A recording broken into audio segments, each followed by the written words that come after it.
Good afternoon, and thanks for joining us for Living Local, your lifestyle show for all things Charleston and beyond. I'm Ashley Meservey. Joining us today, we have Thomas Griffin. He is the owner here at TowBoat US Charleston. Thank you so much for having us out today. You're welcome. Thanks for having me. All right, so first off, before we talk about it's winterizing, right? Correct. Your boat, which is very important. Let's just talk about what you do. So the number one issue that we have coming off the winter is fuel related. So the number one thing you can do is put non-ethanol fuel in your boat. Not only that, but fill it to 100% capacity.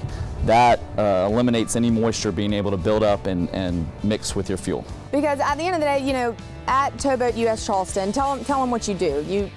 You're the guys that come in and save the day, and what we're trying to do here is make sure that y'all don't have to do that a lot, right? Well, we like to, and we're going to come out anytime we get the call. We're towing on the water, and we handle battery jumps, we handle soft ungroundings and towing, and we also do salvages.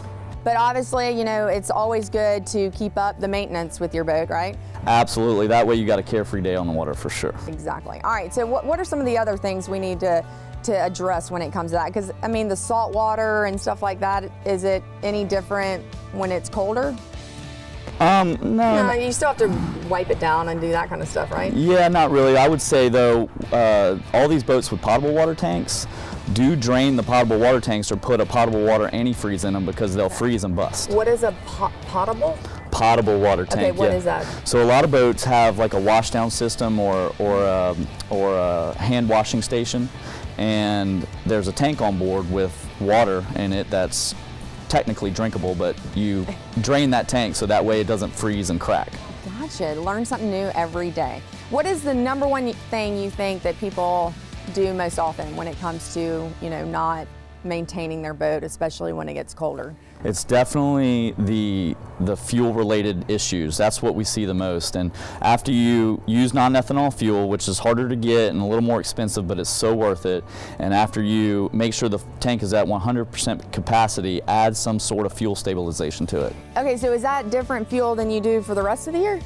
No. Is that a dumb question? I mean, is it like putting diesel in your car when you usually get like 87? No, not at all. Or 89 or whatever it is. Ethanol attracts moisture, and it also breaks down all the rubber fuel lines. And when you use a non-ethanol fuel, which is only available at, you know, a few select gas stations, and a little more expensive, so it's harder to get. It just doesn't break down those fuel lines. It doesn't attract the moisture, and it's just better for the outboard engines. Gotcha. All right. And before we head out, though, let's just talk about what you offer when it comes to membership. It's a great gift idea all year long, right? Correct. It's a super great gift idea, and it's assurance on the water. If you break down or need a battery jump or you run out of fuel, we'll be there right away. Because let's be honest, people get a boat and then they go out there and they don't know the waters very well. You know, it's something you probably should have, right? Right. You can be rest assured if anything goes wrong on that trip, we'll be there out to get you and bring you home. Because y'all are ready 24/7, We're right? 24/7, 365-day service. Yes, ma'am. Gotcha. All right. So anything else we need to know before we head out? I'd like to give a special thanks to Rigged Out. They handle all our maintenance. He does a great job, Dwayne Carroll, and he does all our winterization, all of our maintenance on our outboard engines. Gotcha. So they can give you a call, get connected with them, and get the hookup, right? Absolutely. They can give us a call or call the phone number on his truck. Okay. Gotcha. All right. Well, thank you so much for having us today. Thanks for having me. And of course, me. for more information, you can head online to towboatuscharleston.com.